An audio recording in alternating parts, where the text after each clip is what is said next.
Welcome to Snetterton. This is a Friday BMZ practice day. Now this is a quite unusual layout for Snetterton.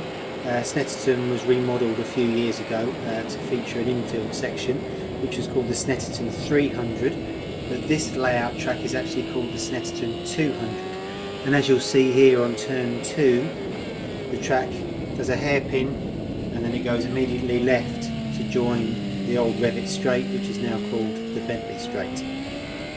Now this is one of two very long straights at Snetterton, and you either get the wind behind you down this straight or the wind behind you down the front straight. Very flat and exposed here, so the wind makes a big difference, and depending on which way the wind's going, my bike's doing around about 175 at the end of the straight. I actually prefer the Snetterton 200 layout to the 300 layout. The 300 is very tight and twisty, so on 1000 it's very stop-start, not flowing. Whereas on the 200 it's like the old track, very flowing. And I reckon the times are probably about 2 or 3 seconds slower than the old track. So we were doing 111s in the race, so that maybe would equate to 108 to 109 in old money. So coming out of Murray's, used to be called Russell's, in first gear, accelerate down the straight all the way up to 5th, and I'm braking just past the marshal's post on the right, and I'm turning on the right turn board, just coming up there on the left, missing the first apex, and then hitting the second, and then squirting it hard down towards the hairpin, braking between the 3 and the 2 marker.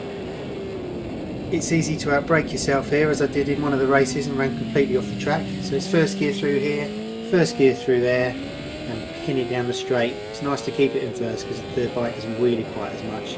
And we go all the way down to 6th. Again here it's important to have a braking marker, which I use as a mark in the track just before the 3 board, and I'm turning under the bridge, changing down to 3rd, and now changing into 2nd at the last minute for the S's. Driving hard in 2nd towards the bomb hole. I leave it in 2nd, keeps me nice and tight for the bomb hole, helps me hit the apex, scream out, short shift to 3rd, and then hammer into corums. It's important to get good speed going in, because you can't go faster when you're locked in the corner, you've got too much lean, so entry speed is everything. Back down to 1st for Murray's, tight apex, and then pin it for all you're worth. And that's a rare onboard lap of the Snetterton 200.